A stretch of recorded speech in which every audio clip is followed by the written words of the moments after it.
여러분, 우리는 평생 무엇인가를 배우며 삽니다. 더 많이 알면 더 현명해질 것이라 믿고, 더 많은 지식을 쌓으면 삶의 문제들이 해결될 것이라 기대하죠. 하지만 이상한 일입니다.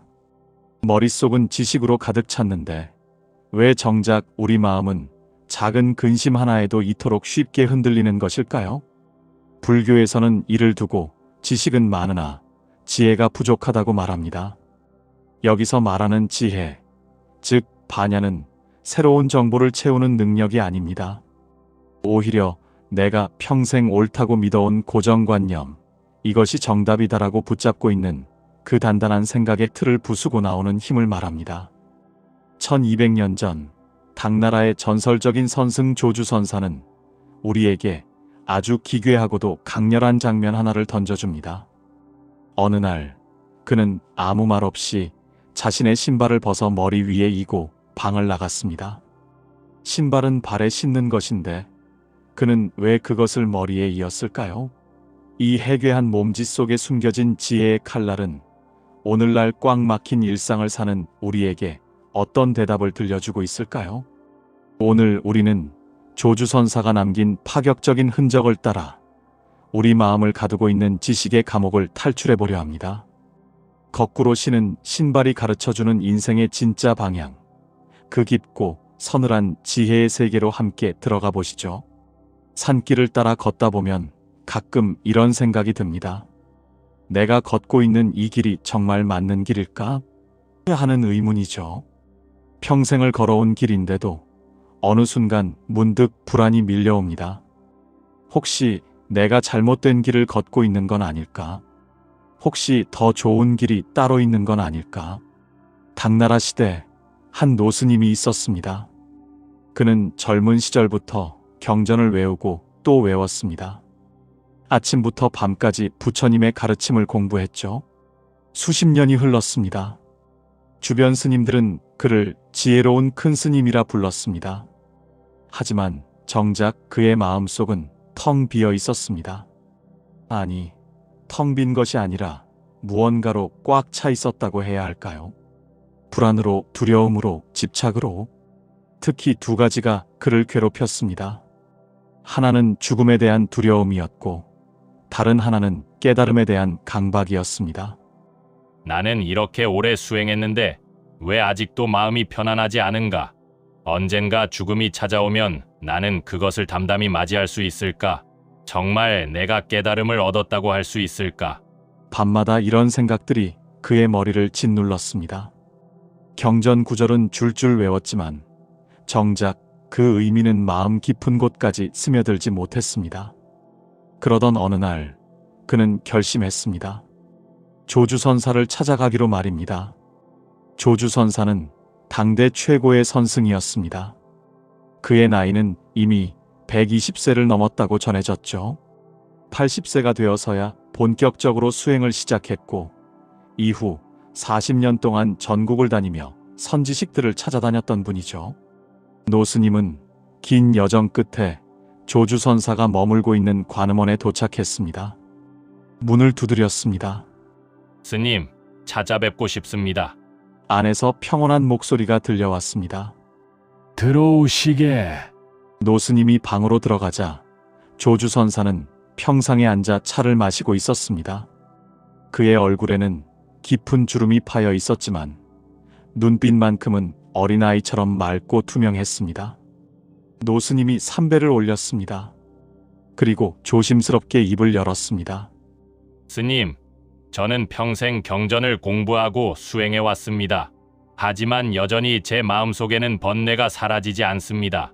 지혜란 무엇입니까? 어떻게 해야 번뇌의 바다를 건널 수 있습니까? 조주선사는 차를 한 모금 마셨습니다. 그리고는 아무 대답도 하지 않았습니다. 침묵이 흘렀습니다. 노스님은 조금 당황했습니다. 혹시 자신의 질문이 적절하지 않았던 걸까요? 다시 한번 물었습니다. 스님, 제가 여쭙는 것은 반야, 즉 지혜에 관한 것입니다. 번뇌를 끊고 깨달음에 이르는 방법을 알고 싶습니다. 조주선사는 여전히 아무 말이 없었습니다. 다만 천천히 자리에서 일어나더니 방 한 구석에 놓여 있던 헌 신발 한 켤레를 집어들었습니다. 그리고는 놀랍게도 그 신발을 노스님의 머리 위에 올려놓았습니다. 노스님은 완전히 얼어붙었습니다. 무슨 일이 벌어진 건지 이해할 수 없었습니다. 자신은 진지하게 깨달음에 대해 물었는데 이 늙은 스님은 대뜸 신발을 자신의 머리에 올려놓았습니다. 화가 치밀어 올랐습니다. 스님, 이것이 무슨 가르침입니까? 신발을 머리에 얹다니요. 조주선사는 노스님의 분노를 그저 맑은 눈으로 응시했습니다. 그리고 나직하게 입을 열었습니다. 그대와 똑같은 질문을 했던 자들이 있었네. 내 스님이었던 남전 스님 아래서 수행하던 수백 명의 제자들이었지. 그날 사찰하는 고양이 한 마리를 두고 동쪽 방 스님들과 서쪽 방 스님들이 서로 자기네 고양이라며 삿대질을 하고 있었네. 이것은 내 것이다. 아니다. 우리 구역에 먼저 들어왔다. 지혜를 닦는다는 수행자들이 고작 고양이 한 마리에 묶여 진흙탕 싸움을 벌이고 있었던 거지. 그때 스승이신 남전 스님이 나타나 칼을 뽑아 들었네. 그리고 말씀하셨지. 누구든 도의 한마디를 내뱉는다면 이 고양이를 살려줄 것이요. 그렇지 못하면 베어버리겠다. 수백 명의 스님은 얼어붙었네. 머릿속으로 수만 권의 경전을 뒤졌지만 그 칼날 앞에서 내뱉을 수 있는 산 지혜는 단 한마디도 없었지. 결국 고양이는 죽었네. 노스님은 침묵했습니다. 조주선사가 계속했습니다. 내가 외출해서 돌아와 그 소식을 들었을 때 나는 아무 말 없이 신발을 벗어 머리에 이고 방을 나갔네. 그때 만약 내가 그 자리에 있었다면 고양이는 죽지 않았을 걸세. 스님, 왜 신발을 머리에 이셨습니까? 신발은 발에 신어야 한다는 그 당연한 생각, 고양이는 살려야 하고 칼은 무서운 것이라는 그 고정된 분별, 나는 그 모든 틀을 한 번에 깨뜨린 것이네. 조주선사는 차를 한 잔 더 따라 노스님에게 건넸습니다. 그리고는 천천히 이야기를 시작했습니다. 내 어린 시절 이야기를 하나 해주겠네. 노스님은 자세를 바로 하고 귀를 기울였습니다. 내가 처음 출가했을 때 어머니는 몹시 슬퍼하셨네. 아들이 세상을 등지고 산으로 들어간다는 게 얼마나 마음 아픈 일이었겠는가. 하지만 어머니는 내 뜻을 존중해 주셨지. 조주선사의 목소리에 잔잔한 그리움이 배어 있었습니다. 수행을 시작한 지 몇 년이 지났을 때 갑자기 소식이 왔네. 어머니가 위독하시다고. 나는 급히 달려갔지만 이미 어머니는 숨을 거두신 뒤였네. 그때 나는 무너질 것 같았네. 평생 나를 사랑해 주신 분이 이렇게 떠나시다니. 나는 어머니의 영전 앞에서 며칠을 울었네. 노스님도 어느새 눈시울이 붉어졌습니다. 그에게도 어머니가 있었으니까요. 그때 한 스승께서 내게 물으셨네. 어머니는 어디로 갔느냐? 나는 대답하지 못했네. 어머니가 어디로 가셨는지 나는 알 수 없었지. 조주선사는 잠시 말을 멈췄습니다. 먼 과거를 돌아보는 듯 했습니다. 그 후로 나는 오랫동안 그 질문을 품고 살았네. 어머니는 어디로 갔을까? 죽음이란 무엇일까? 사라진다는 것은 무슨 의미일까? 세월이 흘렀네. 나는 계속 수행하고 또 수행했지. 그러다 어느 날 문득 깨달았네. 노스님이 몸을 앞으로 기울였습니다. 오고 가는 실체가 없다는 것을 말일세. 어머니는 어디로 간 것이 아니었네. 애초에 오고 감이라는 것 자체가 우리 마음이 만들어낸 분별이었던 거야. 형체는 사라졌지만 어머니의 사랑은 여전히 내 안에 살아있었네. 어머니가 내게 준 따뜻함, 그 모든 것들은 사라진 게 아니라 다른 형태로 이어지고 있었던 거지. 조주선사의 얼굴에 평화로운 미소가 떠올랐습니다. 그의 어머니의 제사날 마을로 내려갔네. 사람들이 모두 모여 슬픔에 잠겨 있었지. 그런데 나는 그 자리에서 신발을 거꾸로 신고 걸어 나왔어. 사람들이 수군거렸네. 저 스님이 미쳤나? 어머니 제사날에 신발을 거꾸로 신다니. 손가락질하는 이들도 있었지. 하지만 나는 그저 걸었네. 그리고 이렇게 중얼거렸지. 조주선사가 나지막이 읊조렸습니다. 똑바로 신으면 길을 가고 거꾸로 신으면 마음을 가네. 오고 감이 없는 곳에 어찌 죽음이 있겠는가. 방 안에 고요가 흘렀습니다. 노스님은 가슴이 뭉클해지는 것을 느꼈습니다. 조주선사의 이야기는 단순한 일화가 아니었습니다.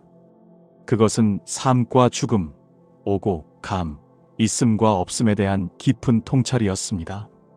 우리는 모든 것을 분별하려 하네. 조주선사가 말을 이었습니다. 이것은 옳고 저것은 그르다. 이것은 아름답고 저것은 추하다. 이것은 삶이고 저것은 죽음이다. 하지만 그 모든 분별이 사라진 자리에서 비로소 진짜 지혜가 피어나는 거라네. 신발을 똑바로 신는 것이 상식이라면 거꾸로 신는 것은 상식을 넘어선 자유일세. 그 자유 속에서만 우리는 진정한 해탈을 맛볼 수 있네. 노스님은 오랜 시간 조용히 앉아 있었습니다. 조주선사의 이야기는 그의 마음 깊은 곳을 울렸습니다.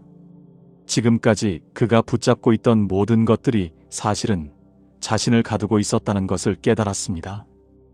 스님, 노스님이 떨리는 목소리로 말했습니다. 저는 평생 깨달음을 얻기 위해 애썼습니다. 경전을 외우고 계율을 지키고 좋은 수행자가 되려고 노력했습니다.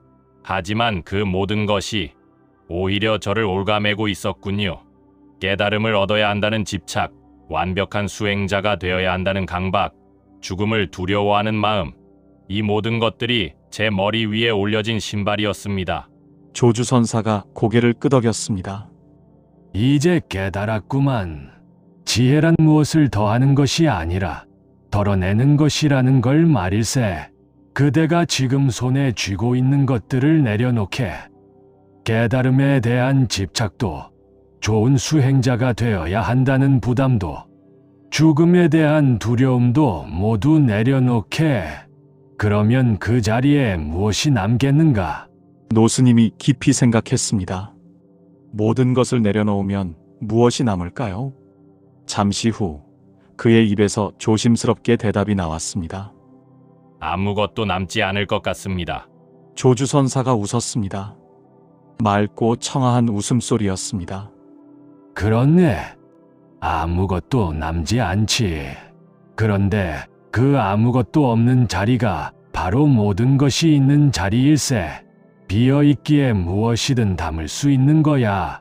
텅 빈 컵에만 새로운 차를 따를 수 있듯이 비운 마음에만 진정한 지혜가 깃들 수 있네. 노스님의 얼굴에 환한 빛이 돌았습니다. 이해가 되기 시작했습니다. 그렇다면 스님께서 제 머리에 신발을 올려놓으신 것은 그대가 머리에 이고 다니는 무거운 짐을 보여주기 위함이었네. 그대는 그 짐의 무게를 느끼지 못하고 있었지. 평생 지고 다녔으니 익숙해져 버린 거야. 하지만 신발을 머리에 올려놓는 순간 그대는 그 우스꽝스러움을 느꼈을 거네. 바로 그 느낌이야말로 깨달음의 시작이었네. 노스님은 자신도 모르게 눈물을 흘리고 있었습니다. 기쁨의 눈물이었습니다. 조주선사가 부드럽게 말했습니다. 이제 그대는 알았네. 지혜는 죽음과 산, 오름과 그름을 나누는 칼날 같은 지식이 아니라 그 모든 분별을 녹여버리는 따뜻한 햇살이라는 것을 반야는 특별한 곳에 있지 않네. 그대가 이것이다라고 붙잡고 있는 그 마음만 놓으면 발 아래 모든 이 길이 지혜의 길일세. 노스님은 천천히 머리를 조아렸습니다. 깊은 감사의 인사였습니다. 그는 머리 위에 올려졌던 신발을 들어 조심스럽게 제자리에 놓았습니다. 그리고는 자신의 신발도 벗어 가지런히 정리했습니다. 더 이상 무엇이 옳고 그른지 따지지 않았습니다. 신발은 발에 신는 것이라는 고정관념도, 스님은 이래야 한다는 틀도, 깨달음은 이런 것이라는 집착도 모두 내려놓았습니다. 그 순간 그의 마음은 바람처럼 가벼워졌습니다. 창밖에서 새 한 마리가 지저귀며 날아갔습니다. 노스님은 그 새를 바라보며 미소 지었습니다. 새는 날아가는 법을 배우지 않습니다. 다만 날개를 펼칠 뿐입니다. 마찬가지로 깨달음도 어디 먼 곳에서 찾아오는 것이 아니었습니다. 다만 붙잡고 있던 것을 놓으면 그 자리에 이미 있었던 것이었습니다. 노스님은 조주선사의 처소를 떠나 다시 산길을 걸었습니다. 똑같은 길이었습니다. 하지만 발걸음은 가벼워져 있었습니다. 바람이 불어왔습니다. 나뭇잎들이 바스락거렸습니다. 저 멀리서 물소리가 들려왔습니다. 그는 문득 신발을 내려다보았습니다. 그리고는 슬그머니 미소 지었습니다. 신발은 여전히 발에 신겨져 있었습니다. 창밖에서 새 한 마리가 날아갔습니다. 노스님은 그 새를 한참 동안 바라보았습니다. 긴 이야기 들어주셔서 감사합니다. 이 이야기가 마음에 드셨다면 좋아요와 구독 부탁드립니다. 그리고 편하신 마음으로 이 이야기에 대한 여러분의 생각을 댓글로 나눠주신다면 감사하겠습니다. 고맙습니다.